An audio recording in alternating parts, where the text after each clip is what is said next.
ఆయన మీ ఆత్మలకు కాపరి, అలాగే ఆయన మీ ఆత్మలకు మరి అధ్యక్షుడు అని కూడా అంటూ ఉన్నాడు.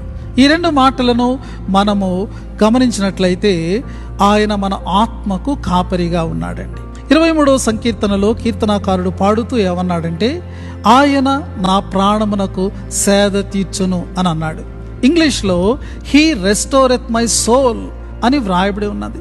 నా ఆత్మ అలసిపోయినప్పుడు, నా ఆత్మ భంగపడినప్పుడు, నా ఆత్మ చెదిరిపోయినప్పుడు, నా ఆత్మ కృంగిపోయినప్పుడు నా ఆత్మను బలపరిచి సేదదీర్చేవాడు నా కాపరి అని అన్నాడు. అలాగే ఇప్పుడు పేతురు వ్రాసిన మాటలో కూడా ఆయన షెపర్డ్ ఆఫ్ అవర్ సోల్ అని వ్రాయబడి ఉన్నది. మన ఆత్మకు ఆయన కాపరిగా ఉన్నాడండి. మన ఆత్మ యొక్క సంరక్షణ అంతా కూడా ఆయన మరి కలిగినటువంటి వానిగా, బాధ్యత చూపుతున్నటువంటి వానిగా ఉన్నది.